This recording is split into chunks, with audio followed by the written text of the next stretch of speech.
Imagine making a shirt, F around, and find out with a blood mark right where Austin Metcalf was stabbed in the chest, and photoshopping Austin Metcalf and that shirt onto him so that you can post it to social media.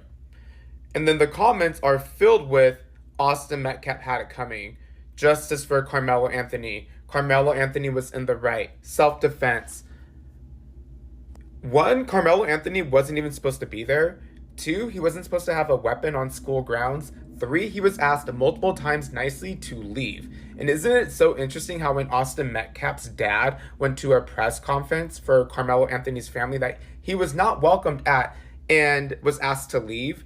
Isn't it so interesting how everyone was still able to go home to their family at the end of the day instead of in a body bag? Like, there's literal people out here doing this. F around and find out with the blood mark where he was stabbed in the chest, and you Photoshop that onto Austin Metcalf's body. Honestly, be so for real. Would you be willing to stand by me in a press conference or in an individual interview and talk about this issue? You are part of the problem, my friend. You're trying to create more race divide than bridging the gap. I do not condone anything you do. You're creating more Austin Metcalfs with your weakness, sir. You're being weak. That's Pardon January 6er and Protect White Americans protest organizer Jake Lang, turning against a grieving father who just lost his son because he wouldn't stand by while white supremacists use his death to further their distorted political agenda. Conservatives online have used the case of a black teen, Karmelo Anthony, fatally stabbing a white teen, Austin Metcalf, to stoke racial resentments and promote the idea of so-called anti-white racism, despite no evidence of the attack being racially motivated. White supremacists love to constantly act like the victim, but the data doesn't support their claims. Hate crimes disproportionately target black Americans, not white ones. In 2023, there were 5,900 reported race-based crimes. More than half targeted black people, making them much more likely to experience racially motivated hate crimes than white people. Attacks on black Americans also tended to be more violent, and it's white supremacist ideas pushed by people like Jake Lang that motivate these attacks. The right is using one case to confirm their racist biases, to stoke racial resentment so they can grab onto more power, and to perpetuate harm done to black people, a group already experiencing increased police violence, mass incarceration, wealth inequality, employment discrimination, healthcare disparities, school funding gaps, and political disenfranchisement. Austin Metcalf's dad is right. We can't buy into the right's framing of the story because the numbers don't back up their claims. White supremacists are not the victims. They're the perpetrators. If you ain't in Frisco, Texas right now, it's going down. These protesters is fighting with the police right now. I'm talking about these white folks do not care. So all hell break loose. I'm sitting here just watching, right? They end up arresting a lady, right? So they took her, they put the handcuffs on her, and all the other protesters, the guys, they start bumping to the police, pushing the police officers. So the police officer like, fuck that. Nigga, what? Y'all watch this. Look, watch it. Yes. This woman right here in the mask. She made someone. Please get rid of her. He was getting in her fucking face, man. She got assaulted. I got it on video. The counter protesters are not supposed to be in the area. She got assaulted. She got assaulted on video. You're not supposed to be here. You know you're not supposed to be here. You know you're not supposed to be here. Right here. Y'all just watch, man. Just watch it. Do not here. Like they really don't care about the police. Look. Move, please. Move, please. You're Look, interfering by not letting us walk. Back up. Do not. I thought they was lying about protesting. Man, I'm just trying to get some goddamn ice cream and go home. Man, listen, y'all can have it. I just want some ice cream. That's it. I'm just trying to make it back home. I'm telling you now. Anybody get in front of my car, yeah, it's gonna be a speed bump. I will not stop. On time, I might stop it when I get to the house. If your ass still under the car when I get home, that's on you. That young black boy would have killed another black boy at a track meet. We wouldn't hear about it. There would be no GoFundMe. There would be no, oh, we need to stand with him. It's because he killed a white kid. And it's a race war underneath the surface of our country, mostly projected by black people against white folks. So when a black kid do something wrong, black people rally around the kid that did something wrong because they don't want the white boy to be right. They don't want white people to be right. They don't want white people to be on television saying that this black kid is a thug. They don't care that the black kid, I think that some of them do care, but I think that they're avoiding the point that the black kid actually took the life of somebody unnecessarily. Let me give you a couple factors here, which will bolster the legal argument that I have. I do believe that Karmelo Anthony will be found guilty if he goes to court. I think he's going to do a plea deal because he knows he's dead to rights. His attorneys know he's dead to rights. According to Texas State Penal Code, he will go to jail and be sentenced probably more harshly than he would if he do a plea deal. I think he's going to do a plea deal, and I think in the plea deal, they're going to give him manslaughter charges, and he's only going to do 5 or 8 years in prison, which is a travesty. If he goes to trial, this is how he loses. Unequivocally. In the state of Texas, they charged him with first-degree murder. First-degree murder is when you murder somebody intentionally or knowingly causing the death of another person. That's subsection 1. Subsection 2 is intending to cause serious bodily injury and commit an act clearly dangerous to human life that results in somebody's death. They got him on the first statute because he knowingly and intentionally decided to poke the boy in the heart with a knife. The second statutory claim here, which they can get him on as well, is intending to cause serious bodily injury. If you didn't intend to kill the guy, but you should know that stabbing somebody in the heart could cause serious damage, serious bodily injury to that person, and is clearly negligent and is dangerous to human life. They got him again. Here's another one. Commit or attempt to commit a felony other than manslaughter, during which they perform an act clearly dangerous to human life that causes death. Let me add to how that's a problem. Because carrying a weapon on a school campus is a felony offense. No, it's a misdemeanor offense. Let's go down to the law because I want y'all to see this very clearly. If you go down to Texas law, it says that it's a knife blade exception, right? If it's 55 inches or shorter, generally speaking, it could be used or be in a public place. However, there is restrictions as to where this can be presented. It says right here, let me go up a little bit. I'll go down here. It says violating these restrictions can lead to criminal charges with penalties varying. The black community is saying Karmelo Anthony is a good kid. Well, if Karmelo Anthony is a good kids do not stab other kids in the chest with a butcher knife and tragically kill them. That is not a good kid at all. And black people, stop trying to make this a black versus white thing. Because if there was a white child that stabbed a black child in the chest like that, you all would be in an uproar. Y'all would have the NAACP down there. Y'all would have Reverend Al Sharpton. Y'all would have Representative Jasmine Crockett talking crazy, and all these liberals and progressives marching and all these different things. So why is it any different?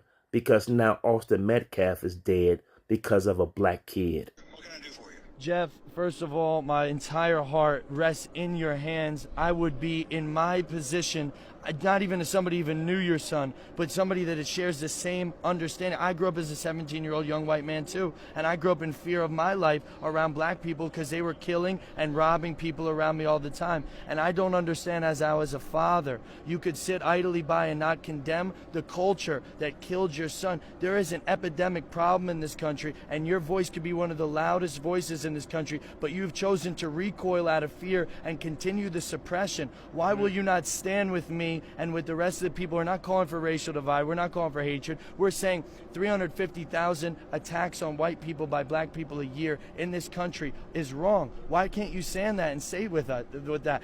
Maybe you can. Would you be willing to stand by me in a press conference or in an individual interview and talk about this issue that is larger than Austin at this point? God rest the beautiful young man's soul that would have been one of our strongest voices if he was still alive today. Are you done? Yes, I am, sir. Okay, my turn to speak. You are part of the problem, my friend. You're trying to create more race divide than bridging the gap. I do not condone anything you do. You do not have any... That's called white guilt. No, let it go. Of my son. Let me finish. I give you your time. You take my son's face off your website. I am not associated with you. You're creating more Austin Metcalfs with your weakness, sir. You are creating more Austin Metcalfs with your weakness. Imagine your son getting deleted at a high school sporting event, then getting told you're being weak for not wanting to participate in a rally. The entire purpose is to race bait. You're creating more Austin METCALFs with your weakness, sir. That is exactly what happened to Austin Metcalf's father, Jeff. During a peaceful protest for Austin Metcalf, multiple people were arrested, and Jeff Metcalf actually hopped on the phone with Jake Lang. Would you be willing to stand by me in a press conference or in an individual interview and talk about this issue that is larger than Austin at this point? God rest a beautiful young man's soul that would have been one of our strongest voices. Asking him to please stop referring to his son and letting him know that he is a part of the problem. You are part of the problem, my friend. You're trying to create more race divide than bridging the gap. I do not condone anything you do. Now, in videos, you can hear Jeff Metcalf discussing this rally with Jake Lang, saying how Jeff has Austin's face plastered all over his website, assuming he's referring to this photo. You take my son's face off your website. I am not associated with you. You're creating more Austin METCALFs with your weakness, sir. How he wishes he would just stop. Now, in response to that, Jake Lang referred to Austin Metcalf's father as weak for not wanting to participate and saying that he was creating more Austin Metcalfs with his weakness. Metcalf went on to say how he is trying to close the racial gap, make it wider. And he went on to condemn Jake Lang for his actions. I definitely don't blame Jeff for his comments because it's looking like this protest was anything but peaceful, and according to the video footage, officers had to arrest multiple people and use pepper spray on multiple people as well. During this rally, there was so much going on, somebody even showed up in a Karmelo Anthony basketball jersey. Things could have went in a way worse direction if the police were not there and had not decided to de-escalate the situation. The purpose of this protest was to get justice for Austin Metcalf and demand Karmelo Anthony be put back in prison until trial. The fire itself says stop black violence on white Americans. I could see why Jeff is running in the opposite direction. He does not want to be affiliated with this. This Karmelo Anthony story is so sad because at the end of the day, the white kid would have always looked like the victim. Like, even if he was the one who had caused someone to pass away, no matter what. And the black kid, no matter which end of the scenario he was on, would have looked like the aggressor. He would have. And the fact that people are trying to make it seem like it's not race related, it absolutely is. Because why are y'all mad that people are giving to his GoFundMe?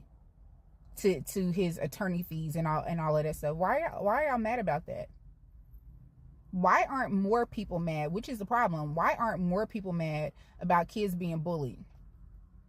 Because it's always okay until it's not. Until some stuff like this happen. That's the problem. Nobody's addressing bullies. And nobody's addressing those bullies. And they thought that they were going to get away with it. And unfortunately, it resulted in someone's life ending. But sometimes that's how stuff goes. And I feel so horrible for Karmelo because he had the rest of his life ahead of him. And because he's black, he's not going to get the same grace that a white child would get in the same situation. And we've seen that proven time and time and time again. They took Dylan Roof to, what was that, McDonald's or Wendy's? Like, we have to be so for real about the way that we're handling children because they're children and not because of what their race is. We have to be more serious about addressing bullies in school. Y'all paid Karmelo Anthony $500,000 for killing a nigga? Oh, hell no. We don't know what the conversation that they had was. Austin Metcalf, you shouldn't have touched Karmelo Anthony. But Karmelo Anthony, you don't kill niggas because they touch you. Fuck a job if I can get $500,000 for... Sign me up! I'm kidding. But the point is, think about how ridiculous that is. And to add insult to injury, you look at the videos in response to what happened to the situation. Then go look in the comments. Why the fuck are we talking about a race war? If this was two niggas, y'all wouldn't give a fuck. If this was two white people, y'all wouldn't give a fuck. But because one is black and one is white, aw shit, we got a problem. Our conversations in 2025 should not be, oh, is this race better than the other one? Fuck a race, nigga. Let TK serve that 80 years. That's the race he got.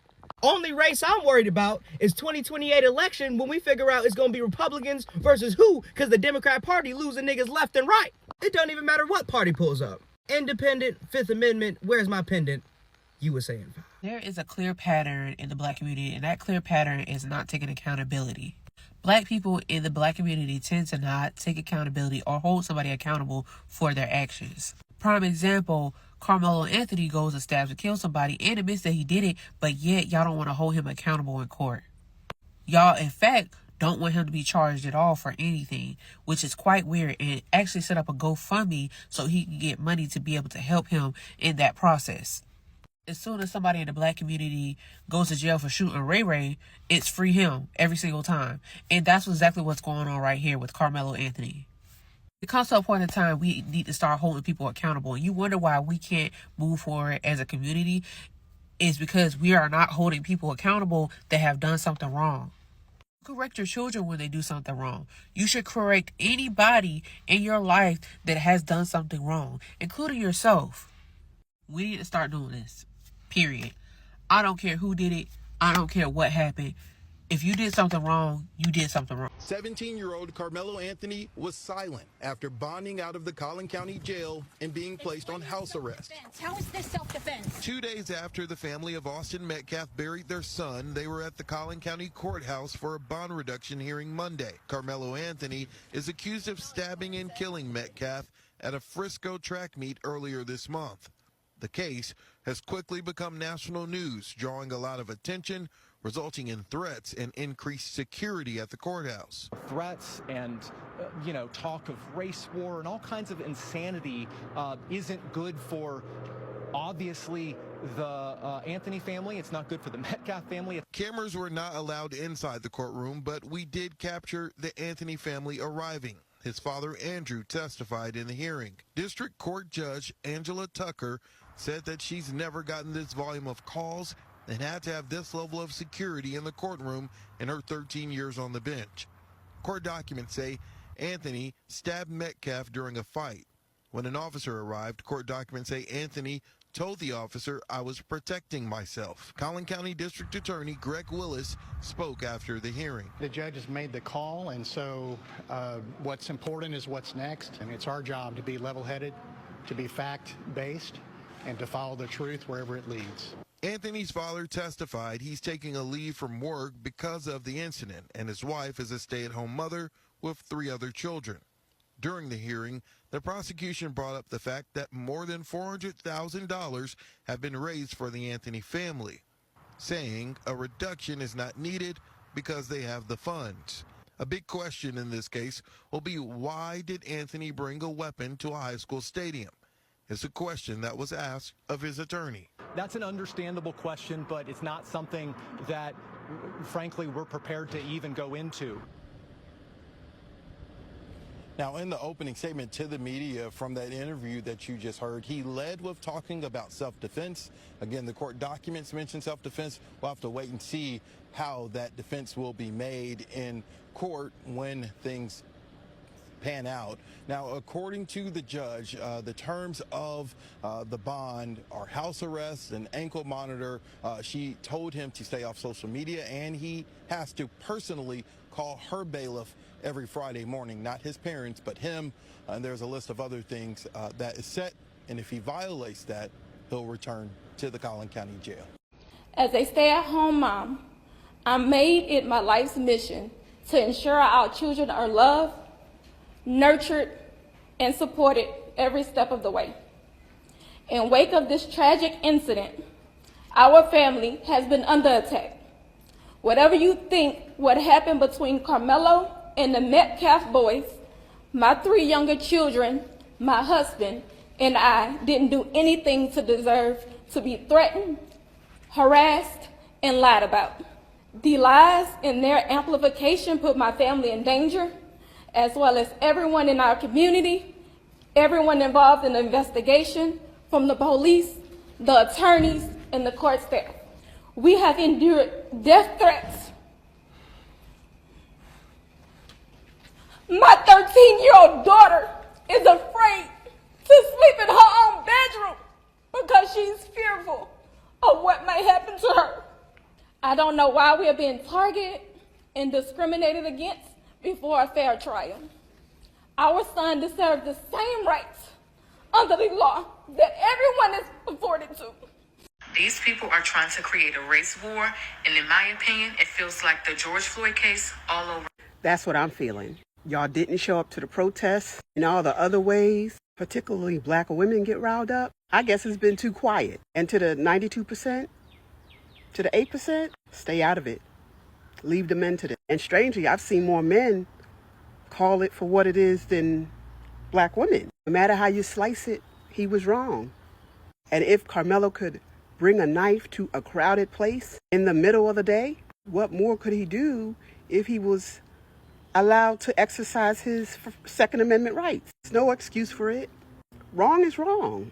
And the fact that the dad, Mr. METCALF, said, stop using my son to create more division while he's burying a child, that says more about his character and showing up to the press conference. Karmelo is not the victim in this situation. So it'll be interesting to watch, but more so than not, it's just sad.